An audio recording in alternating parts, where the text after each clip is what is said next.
नमस्कार, मैं जितेंद्र, आपका रीजनिंग हमसफ़र और आप जुड़े हुए हैं पूर्वांचल रीजनिंग क्लासेस के साथ। और आज के दिन से हम लोग नया पाठ शुरू करने जा रहे हैं और उस पाठ का नाम है घन और घनाभ। इसको नोट कर लीजिए आप, घन और घनाभ। इसको इंग्लिश में बोला जाता है क्यूब एंड क्यूबाइड। और ये इस चैप्टर को लेकर के पहला ही लेक्चर है, लेक्चर नंबर आपका है ये 1। और इसके पहले पाठ शुरू करने से पहले मैं आपसे निवेदन करता हूं कि अगर आप मेरे चैनल पर नए हैं, अगर अभी तक आपने सब्सक्राइब नहीं किया है तो मेरे चैनल पूर्वांचल रीजनिंग क्लासेस को ज़रूर सब्सक्राइब कर लें और हमारे साथ जुड़ करके अपनी रीजनिंग की 100% ज़ीरो लेवल से लेकर के टॉप लेवल की तैयारी हमारे साथ आपको जुड़ के करिए। मैंने आपको उपलब्ध करवा दिया है CSAT का जो रीजनिंग हिस्सा आया था, 23 क्वेश्चन आए हुए थे, उसमें मैंने वो भी आपको वीडियो के माध्यम से YouTube पर अपलोड कर दिया है, तो वहाँ से भी आप CSAT के सॉल्यूशन को देख सकते हैं। बाकी क्लासेस हमारी रेगुलर चलती रहती हैं और मेरी विशेषता है मैं केवल परीक्षा में आए हुए सवालों को लेकर के ही चर्चा करता हूँ। तो ये नया जो पाठ है, इम्पोर्टेंस की दृष्टि से मैं आपको साफ साफ बता दूँ कि बहुत इम्पॉर्टेंट नहीं है, लेकिन एक ऐसा पाठ है जो कभी कभी पूछा जाता है और हम इसको इग्नोर कर देते हैं, नज़रअंदाज कर देते हैं और वहीं से एक सवाल आ जाता है, जैसा कि CSAT में एक क्वेश्चन यहाँ से आया हुआ था। तो इसलिए हमें किसी पाठ को यह मान के नहीं छोड़ना है कि इसमें से तो आता ही नहीं है, बहुत कम आता है। ठीक है, अगर नहीं आता तो उस पाठ की चर्चा ही नहीं होती, अगर आता है तभी तो उसकी चर्चा हो रही है। इसलिए हम लोग क्या है, आज जो पढ़ेंगे घन और घनाभ, जिसमें कि हम आपको घन या घन होता है या पासा उसको कह सकते हैं आप, घनाभ होता है, उसको रंगने के बारे में जो है चर्चा करेंगे, काटने के, रगड़ने के, इन सब के बारे में बात होगी आपसे। सबसे पहले इंट्रोडक्शन के तौर पे आप देखिए, इंट्रोडक्शन देखिए। और ऐसा नहीं है कि हमने नहीं पढ़ा है तो हमें समझ में कैसे आएगा, मैथ में होता है, इस तरह होता है। मैं आपको ऐसे स्तर से ही बता रहा हूं कि जहां पे आपको बिल्कुल ज़ीरो लेवल पे आप हैं, वहां से बिल्कुल नए हैं आपको नहीं मालूम है, वहां से लेकर के मैं आपको शुरू से पूरा आखिरी तक जो है बता देता हूं। अब देखिए इंट्रोडक्शन में, जैसे जो आपका घन होता है, घन इसको बोलते हैं क्यूब। इसकी डेफिनेशन आप लिख लीजिए, उसके आधार पर आपको क्लियर हो जाएगा कि घन क्या होता है। ठीक, इसको लिखिए, घन एक त्रिआयामी, ठीक, इसको 3D बोलते हैं, जिसको आप 2D 3D बोलते हैं ना। ठीक, D मतलब क्या होता है, डायमेंशनल, जिसमें कि 3 जो कि आपके किनारे होते हैं। ठीक, लंबाई, चौड़ाई और ऊंचाई। और 2D का मतलब होता है जिसमें केवल 2 ही भुजाएं होती हैं, यानी जैसे कि ये व्हाइट बोर्ड लगा हो, इसमें 2 ही हैं। ये देखिए, एक लंबाई हो गई आपकी, ये चौड़ाई हो गई। लेकिन अगर इसमें कोई जैसे ईंट है तो वो 3D हो जाएगा। क्या हो जाएगा? वो 3D हो जाएगा। तो एक त्रिआयामी आकृति या वस्तु है जिसमें तीनों भुजाएं अर्थात लंबाई, चौड़ाई और ऊंचाई एक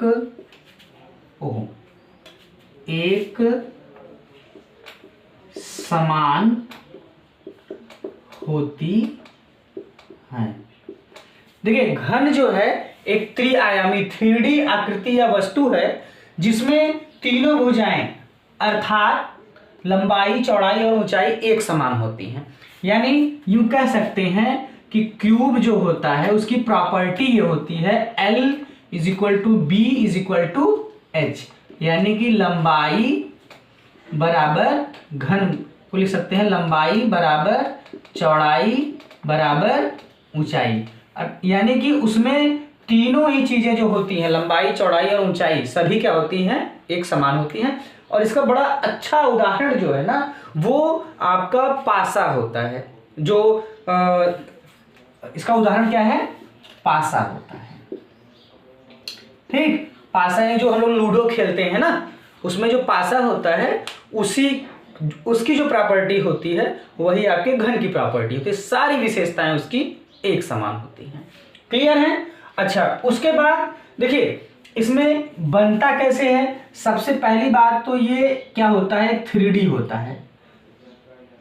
एक 3D मतलब पहले 2D की कल्पना करिए। 2D में लंबाई और चौड़ाई अगर बराबर होती है तो वो क्या कहलाता है, आपका वर्ग कहलाता है। ठीक, वर्ग कहलाता है जिसमें लंबाई चौड़ाई बराबर होती हैं। तो मैंने एक वर्ग बना दिया। उसके बाद अब इस 2D की आकृति को 3D बनाना है। यानी जैसे पासा जो होता है ना, अब देखिए ये ऐसे बनाने के बाद आपको क्या करना है, सभी को किनारों को ऐसे मिला देना है। हो गया। ये एक डब्बा जैसे होता है, लकड़ी का गुटका भी हो सकता है, पासा भी हो सकता है। तो ये क्या हो गया, आपका एक घन हो गया। क्लियर है यहां तक? अच्छा, इसी के साथ साथ आप घनाभ भी पढ़ लीजिए। घनाभ इसको बोला जाता है क्यूबाइड, CUBOID। क्यूबाइड जो होता है आपका, यह भी क्या होता है, घनाभ एक त्रिआयामी या 3D, ठीक है, आकृति या वस्तु है जिसमें तीनों भुजाएं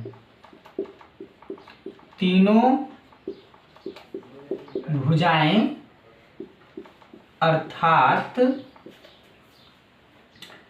लंबाई चौड़ाई और ऊंचाई, लंबाई चौड़ाई और ऊंचाई एक समान नहीं होते हैं। ये घन से अलग कैसे हो गया, घन में ये था कि लंबाई चौड़ाई और ऊंचाई तीनों एक बराबर हो जा रही थी आपकी, और घनाभ जो है वो भी 3D है, लेकिन उसमें क्या है कि तीनों भुजाएं यानी कि लंबाई चौड़ाई और ऊंचाई एक समान नहीं होती हैं। ठीक है, यानी कि क्यूबाइड में क्या होता है, क्यूबाइड में ये होता है L, B और H। अगर तीनों एक समान होते तब तो वो क्यूब हो जाएगा। अगर एक समान नहीं होते हैं, तीनों जो है कि एक समान नहीं होते हैं, ये जो क्रॉस किया गया है इसको डज नॉट बोलते हैं, कि L B के बराबर नहीं है न H के बराबर है, मैंने तीनों चीजें अलग अलग दी गई हैं। यानी इसमें क्या होगा, क्यूब वाले में अगर एक भुजा 3 सेंटीमीटर है तो तीनों क्या हो जाएंगे, 3 सेंटीमीटर की तीन हो जाएंगे, 3 लंबाई भी हो जाएगी, 3 चौड़ाई भी हो जाएगी और 3 ऊंचाई भी हो जाएगी। लेकिन यहां पे क्या है, L, B और H यानी कि तीनों एक समान नहीं होते हैं। साथ ही साथ एक दूसरी बात भी आती है कि कोई दो चीज समान हो सकती है, कोई यानी ये हो सकता है L बराबर B लेकिन H के बराबर नहीं हो, कोई दो चीज समान हो सकती है, तीनों एक साथ समान नहीं हो सकती। या ये हो सकता है L, B और H, L और B दोनों बराबर हो सकते हैं लेकिन H के बराबर, मतलब कोई दो चीज बराबर हो सकती है लेकिन तीनों एक साथ बराबर नहीं हो सकते, या तो तीनों अलग अलग होंगे। यानी इसमें अगर एक 3 सेंटीमीटर है तो दूसरा 4 सेंटीमीटर हो जाएगा और तीसरा जो होगा आपका 5 सेंटीमीटर हो जाएगा। या ये भी हो सकता है कि कोई दो चीज 3-3 सेंटीमीटर की हो और एक चीज जो हो वो 5 सेंटीमीटर की हो, ऐसा भी हो सकता है। ठीक, अब घनाभ कैसे बनता है। घनाभ देखिए पहले आपका एक आयत होगा ऐसे, ठीक, घनाभ हो गया ये। उसके बाद इस घनाभ को दूसरे आयत से ऐसे कनेक्ट किया जाएगा, और इसका बड़ा अच्छा उदाहरण जानते हैं क्या है, आपका ईंट है। ईंट हो गया, यह डब्बा मैं एक आपको दिखा रहा हूं, रुकिए, देखिए ये क्या है, घनाभ है, क्योंकि लंबाई और चौड़ाई ये तो बराबर हो गई लेकिन ऊंचाई इसकी बराबर नहीं है। दूसरा एक और उदाहरण है मेरे पास, ये देखिए है ये, इसमें लंबाई अलग है, चौड़ाई अलग है और ऊंचाई अलग है। तो ये क्या हो गए, इस तरह की जो आकृतियां हैं आपकी वो क्या बोले जाएंगी, घनाभ बोले जाएंगी। जैसे मिठाई का डब्बा है, ईंट है, तो ये सभी क्या है आपके घनाभ है। ठीक, तो ये हो गया आपका घन और ये वाला हो गया घनाभ। इनकी आकृतियों में अंतर है, इस वजह से इनकी कुछ प्रॉपर्टीज, कुछ मतलब केवल भुजा को लेकर जो प्रॉपर्टी है कि इसमें तीनों चीजें समान नहीं होती हैं, इसमें तीनों चीजें समान होती हैं, बस इतनी सी ही बात होती है। क्लियर है? अभी हम लोग चलते हैं अपने आगे, ये तो परिचय हो रहा है अभी, अब चलते हैं हम लोग इसमें इसकी क्या क्या विशेषताएं होती हैं। जैसे एक विशेषता ये कि इसमें तीनों चीजें बराबर होती हैं, इसमें तीनों चीजें बराबर नहीं होती हैं। क्लियर? चलिए आगे देखिए। अब देखिए घन और घनाभ की कुछ विशेषताएं जो है कि हम लोग पढ़ लेते हैं। इसमें पहला एक है आपका विशेषता, नोट कर लीजिए। मैंने एक विशेषता बता दिया कि घन में क्या होता है, तीनों भुजाएं बराबर होती हैं और घनाभ में तीनों भुजाएं एक साथ बराबर नहीं होती हैं। ये तो उनकी पर्सनल हो गई। उसके बाद इसमें ऐसी विशेषताओं की चर्चा करेंगे जो दोनों में कॉमन होती हैं। यानी इसमें देखिए एक होता है फलक, फलक या सतह, फलक या सतह, तो दोनों में कितनी होती है, हमेशा 6 होती है। मैं इसको दिखा भी दे रहा हूं आपको, रुकिए। जैसे ये है 6 सतह होती हैं इसमें, जैसे पासे में 6 सतह होती है ना, तो भाई 6 सतह पे अलग अलग गिनतियां, मतलब 6 बिंदु रहते हैं। वैसे यहाँ पे भी देखिए 1, ठीक, पीछे का इसके 2, ऊपर का 3, नीचे का 4, इस साइड का 5, इस साइड का 6, तो उसमें हमेशा जो है कि 6 सतह होती हैं। ठीक, उसके बाद कोना, कोना या शीर्ष, कोना या शीर्ष, ये जो होता है हमेशा कितना होता है, 8 होता है। कितना होता है, 8 होता है। आप ईंट को देख लीजिएगा, उसमें 8 कोने रहेंगे। देखिए कैसे होगा, 1 2 3 4 5 6 7 8। इस चित्र में कोने वही हैं जहां पर 3 लाइनें मिल रही। देखिए अगर इसको कहा गया, इसको नहीं हमने कहा है क्योंकि यहाँ पे देखिए 4 लाइनों को मिलने के जैसा दिख रहा है। ठीक, जबकि ये लाइन इधर आई है, ये इधर गई, इसलिए क्रॉस कर रहा है। 3 लाइन जहां मिल, देखिए 1, ये 2 और ये वाली 3, या यहाँ के बारे में देखेंगे 1, ये 2 और ये वाली 3, तो हमेशा इनकी संख्या कितनी होती है, 8 होती है। घनाभ में भी ऐसा ही होता है, 1 2 3 4 5 6 7 8।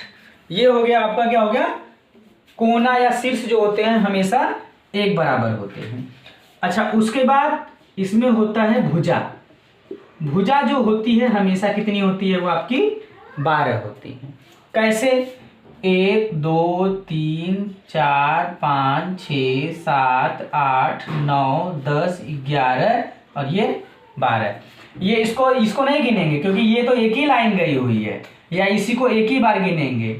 ठीक, तो कितने हो गए, 12 हो गए। ऐसे ही यहाँ पर भी देखिए 1 2 3 4 5 6 7 8 9 10 11 12, कितने हो गए, 12 होते हैं हमेशा। ठीक है, तो जो एक विशेषता दोनों में कॉमन सी होती है उसमें होगा फलक या सतह जो होती है 6 होती है हमेशा, कोना या शीर्ष हमेशा 8 होते हैं, भुजाएं उसमें कितनी होती हैं, हमेशा 12 होती हैं। ठीक, तो ये सामान्य सी विशेषता हो गई। उसके बाद हम लोग पढ़ते हैं, अब अगली हेडिंग आप डालेंगे जो परीक्षा में सवाल होते हैं, है ना, उनको लेकर के, कि रंगीन सतह, इसी को लेकर के सवाल होता है, इसी को आप हेडिंग डालिए। देखिए रंगीन सतह से या पता जब हमें लगेगा उसमें, इसके लिए हमें क्या करना पड़ेगा, रंगीन सतह भी हो सकती है और उसके लिए क्या होगा, काटना पड़ेगा। हमें क्या करना पड़ेगा, काटना पड़ेगा या उसके टुकड़े करने पड़ेंगे, तब हमें पता चलेगा कितनी एक सतह की रंगीन है, कितनी 2 सतह की रंगीन है, कितनी 3 सतह की रंगीन है और कितनी सतह वाले हैं जो कि रंगहीन होते हैं। ठीक है, तो इसके लिए हमें क्या करना है कि यदि किसी बड़े घन को छोटे छोटे घनों में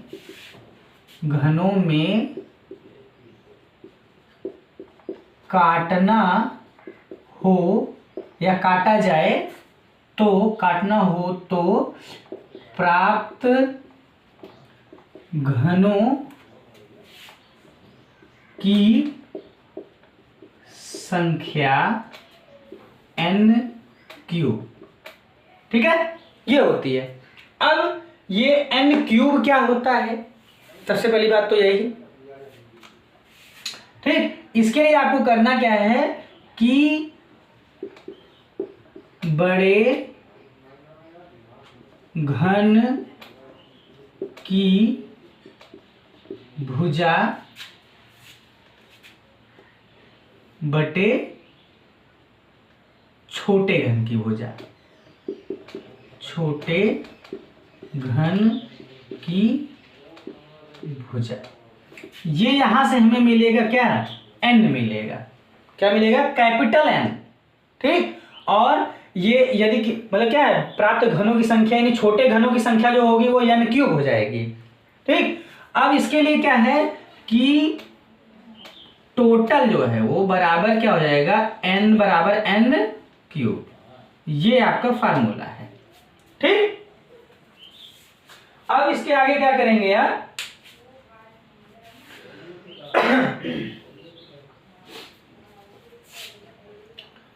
अब यहां पे मैं आपको बता दूं कि ये n जो है ये क्या है,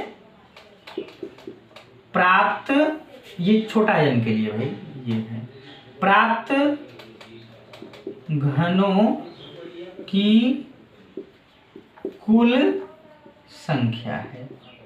ठीक, n बराबर, और जो स्मॉल n है आपका ये कैपिटल N है, इसका मतलब क्या, प्राप्त घनों की कुल संख्या जितनी आपको प्राप्त हो जाएंगी। उसके बाद ये स्मॉल n को यहाँ बता ही दिया गया है कि स्मॉल n बराबर क्या होगा, बड़े घन की भुजा बटे छोटे घन की भुजा। ठीक, अब जैसे एक उदाहरण के माध्यम से मैं बता दूं आपको कि एक क्वेश्चन में ये कहा गया कि एक घन जो है, बड़ा घन कैसा है, वो आपका बड़ा घन कैसा है, 5 सेंटीमीटर भुजा वाला है। ठीक, बड़ा घन कैसा है आपका, 5 सेंटीमीटर भुजा वाला है, यानी कि एक जो बड़ा सा घन है उसकी भुजाएं कितनी, 5-5 सेंटीमीटर वाली हैं। और आपको उसको काटना कितने में है, कितने छोटे घन की साइज क्या होगी, छोटे घन में क्या, छोटा घन कितना होगा, 1 सेंटीमीटर भुजा वाला। यानी सवाल ऐसे रहेगा, एक आसान सा सवाल ये रहेगा कि 5 सेंटीमीटर भुजा वाले एक बड़े घन को 1 सेंटीमीटर छोटी भुजा वाले घन में काटने पर प्राप्त कुल घनों की संख्या क्या होगी। छोटा सा सवाल ऐसे कि 5 सेंटीमीटर भुजा वाले एक बड़े घन को छोटे घन 1 सेंटीमीटर वाले टुकड़ों में काटने पर कितनी संख्या होगी कुल। तो हमें क्या करना है, सबसे पहले हमको क्या करना पड़ेगा, n को फाइंड आउट करना होगा। n का मतलब मैंने आपको बताया, ये देखिए n बराबर क्या है कि बड़े घन की भुजा, यानी कि 5 सेंटीमीटर बटे में 1 सेंटीमीटर, तो कितना आया आपका n का मान, n बराबर कितना आ गया आपका, 5 आ गया, n बराबर 5 हो गया। और कुल घन यानी प्राप्त घनों की कुल संख्या, कैपिटल N बराबर क्या हो गया, n³। ठीक, तो n का मान कितना आया है, 5 का क्यूब करेंगे आप तो कितना हो जाएगा, 125। तो इसका मतलब ये हो गया कि एक जैसे 5 सेंटीमीटर वाला बड़ा घन है, उसको आप 1 सेंटीमीटर छोटे घन के टुकड़ों में अगर काटते हैं तो कुल आपको 125 टुकड़े प्राप्त होंगे। क्लियर है इस बात से, आगे चलिए। चलिए देखिए, अब आ जाते हैं हम लोग अपने बेसिक के बाद अब मूल सवालों पर आ जाते हैं।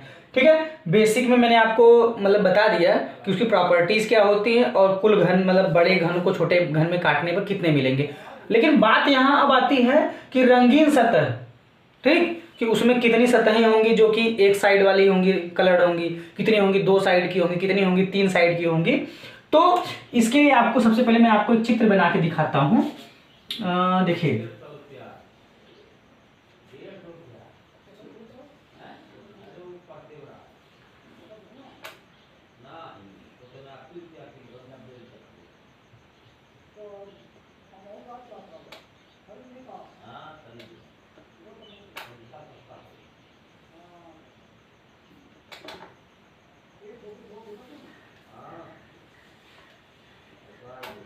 ठीक, ये बन गया आपका एक घन मैंने बनाया है। ठीक है, अभी इसको क्या करते हैं, हम काटते हैं। ये जो निशान है ना, ये काटने के निशान है।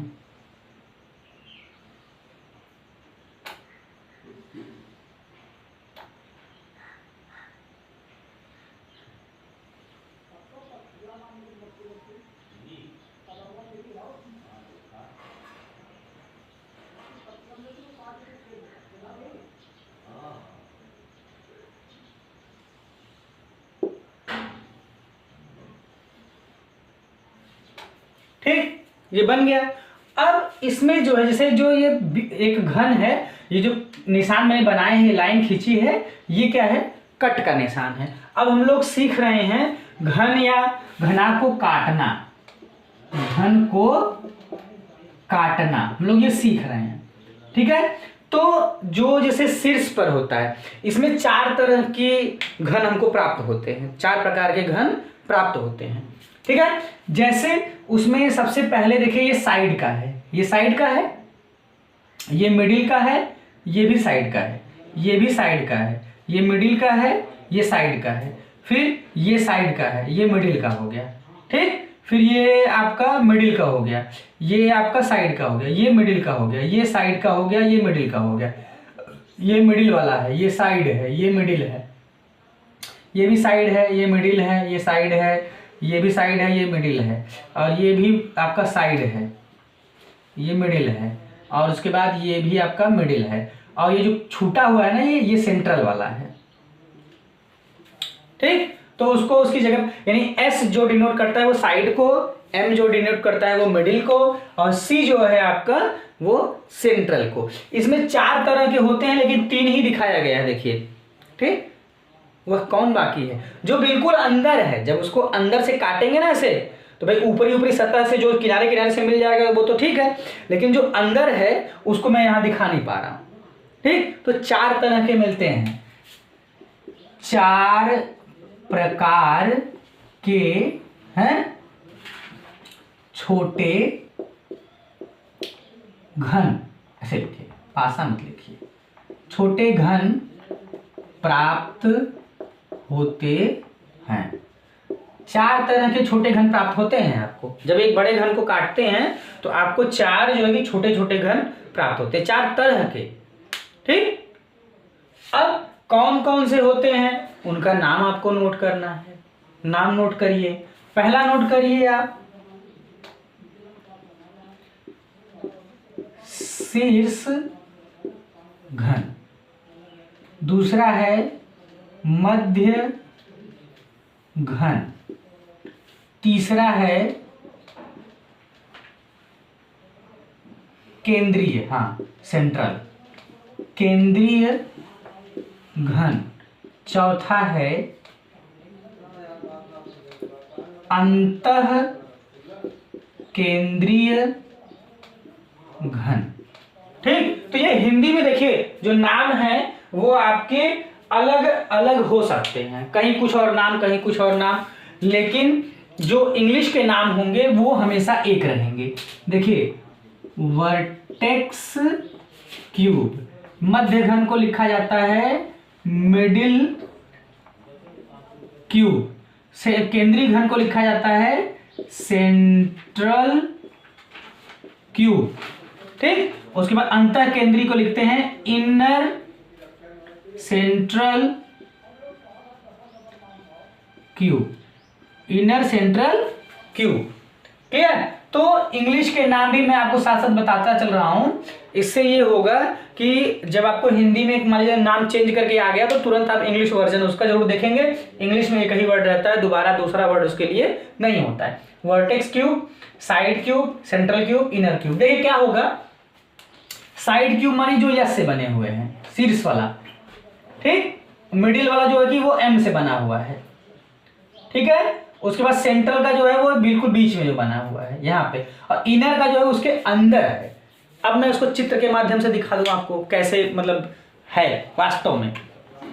देखिए अब अगर यही है मान लीजिए, जैसे अब इसको मैं कट करने की बात कर रहा हूँ आपसे, तो जो आपका शीर्ष वाला है ये इधर से जो निकलेगा, एक कोना निकलेगा, ये कोना निकलेगा ना आपका, ठीक, एक कोना ये निकलेगा, मिडिल वाला ये कोना निकलेगा, फिर इधर से किनारे का निकल जाएगा, इधर से किनारे का निकलेगा, इधर से भी किनारे का निकलेगा, यहाँ से मिडिल का निकल जाएगा। लेकिन यहाँ जो है वो क्या है आपका सेंट्रल वाला है। तो और इसके अंदर का जब निकलेगा हिस्सा तो वो क्या हो जाएगा आपका अंतः केंद्रीय हो जाएगा। क्लियर? तो इसमें 4 तरह के घन निकलते हैं और इनमें अलग अलग प्रॉपर्टी होती है, विशेषताएं होती हैं और रंगीन सतहों की संख्या अलग अलग होती है। 3 तरह से सवाल बनते हैं। अभी मैं आपको एकदम एक बॉक्स बना के एक्सप्लेन कर दे रहा हूं और उसी बॉक्स को आप याद रखेंगे, कभी कोई गलती या कभी मतलब छोड़ने की तो बात ही नहीं है आपसे, ठीक। चलिए बॉक्स पे चलते हैं। देखिए मैंने यहाँ पे एक बॉक्स बना दिया है और इसकी विशेषताओं को भी लिख दिया है। साथ ही साथ जैसे देखिए पहला जो है आपका शीर्ष घन जो होता है उसको आप बोलते हैं वर्टेक्स क्यूब, यही बोल रहे थे ना। तो इनकी संख्या जो होती है हमेशा 8 होती है, वो फिक्स होती है, वो फिक्स होती है। वो चाहे जिस भी साइज में आप उसको कट करेंगे आपको 8 ही मिलेंगे, क्योंकि वो कोने कोने पर होते हैं और सब में 8 कोने होते हैं, चाहे छोटे साइज का हो चाहे बड़े साइज का हो, 8 ही कोने होते हैं, फिक्स होता है। और इसमें जो है हमेशा 3 सतह जो होती हैं वो रंगीन होती हैं। तो सवाल ऐसे हो सकता है कि किसी घन को छोटे टुकड़ों में काटने पर कितने घन 3 सतह रंगीन वाले प्राप्त होते हैं, ये सवाल होता है इसे। तो 3 सतह का जब भी सवाल होगा उसका उत्तर 8 तय है, उसमें कोई फार्मूला नहीं है। ऐसे ही दूसरा आपका जो है वो कहलाता है मिडिल क्यूब।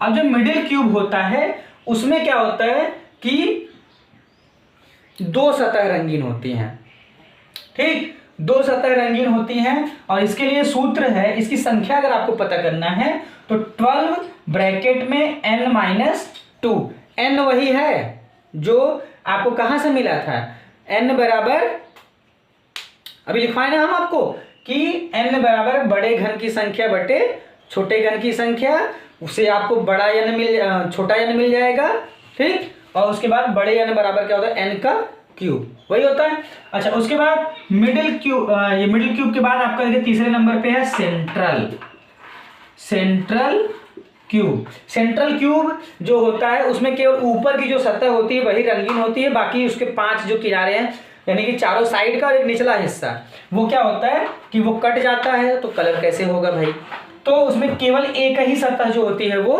रंगीन होती है। तो उसके लिए उसकी संख्या अगर आपको पता करना है तो उसमें क्या हो जाएगा आपका 6 ब्रैकेट में n-2 स्क्वायर हो जाएगा, ठीक है। और लास्ट जो आपका अंतर केंद्रीय है उसको इनर सेंट्रल बोला जाता है या न्यूक्लियर भी बोलते हैं, इनर सेंट्रल क्यूब, इसको आप बोलते हैं न्यूक्लियर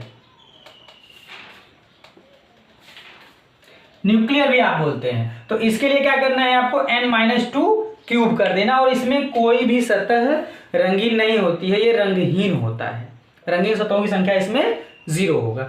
तो जब आपसे सवाल ये होगा कि भाई कि ऐसे कितने टुकड़े प्राप्त होंगे जो रंगहीन रहेंगे, तो आपको ऐसे करना है, स्मॉल n को फाइंड आउट करने के बाद n-2 का क्यूब कर देना है। और जब इनको पूरा तीनों मतलब चारों आप जोड़ेंगे तो आपको क्या मिलेगा, टोटल क्यूब्स, सारे क्यूब्स की संख्या यानी कुल क्यूब्स की संख्या ये आपको यहां से मिल जाएगी। क्लियर। तो आज की क्लास में इतना ही। आज केवल आपको इंट्रोडक्शन, फार्मूले बताए गए हैं, इस पर आधारित प्रश्न आपको अगले वीडियो में उपलब्ध हो जाएगा। तो अब तब तक आप जो है पढ़ते रहिए, अपना स्टडी करते रहिए और हमारे चैनल को सब्सक्राइब जरूर कर लें। हमारे वीडियोस आपको अच्छे लगते हैं, क्लासेज आपको समझ में आती हैं, अच्छी लगती हैं तो उनको लाइक और शेयर ज़रूर करें। धन्यवाद।